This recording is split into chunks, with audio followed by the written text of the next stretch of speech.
Hi future officers, இன்றைக்கான current affairs. இலவச மற்றும் கட்டாய கல்வி 2009 அந்த சட்டத்தின்படி சுயநிதி பள்ளிகளுக்கு நம்ம தமிழ்நாடு அரசு 875 கோடி நிதியுதவி கொடுத்துருக்காங்க. இந்த திட்டத்தின் மூலம் 25% தனியார் பள்ளிகளில் குழந்தைகள் இலவசமாக கல்வி கற்பாங்க.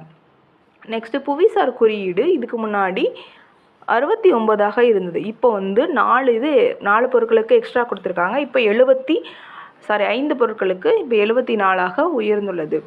என்னென்னு பார்த்தீங்க அப்படின்னா, உறையூர் பருத்தி சேலை, கவுந்தம்பாடி நாட்டு சர்க்கரை, நாமக்கல் மாக்கல் பாத்திரங்கள், தூய மல்லி அரிசி, அம்பாசமுத்திரம் செப்பு சாமான்கள் இப்போ 74 பொருட்களுக்கு இருக்குது.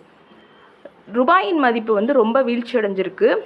2002 வருஷத்துக்கு பிறகு இப்போ தான் இந்திய ரூபாயோட மதிப்பு 90 தாண்டி இருக்குது. எல்லா நாட்டோட மதிப்பையும் அமெரிக்கா டாலரை வச்சு தான் மதிப்பிடுவாங்க. சாஞ்சல் சாத்தி செயலி நேற்று பார்த்தோம். அது இப்போ இருக்கிறதும் பயன்படுத்திக்கிறதும் நம்மளோட விருப்பம் அப்படின்னு மத்திய தகவல் தொடர்புத்துறை அமைச்சர் சொல்லியிருக்காரு. மத்திய கலால் வரி திருத்த சட்டத்தின்படி புகையிலை பொருட்களுக்கு கலால் வரி விதிச்சிருக்காங்க.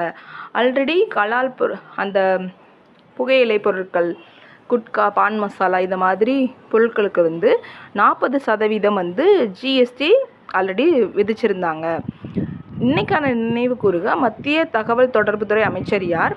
நேற்றைய நினைவு கூறுகவின் பதில் 1984 டிசம்பர் 2 போபால் விஷவாயு தாக்கி இறந்தவங்களுக்காண்டி ஒவ்வொரு ஆண்டும் டிசம்பர் 2 தேசிய மாசு கட்டுப்பாடு தினம் அனுசரிக்கிறாங்க.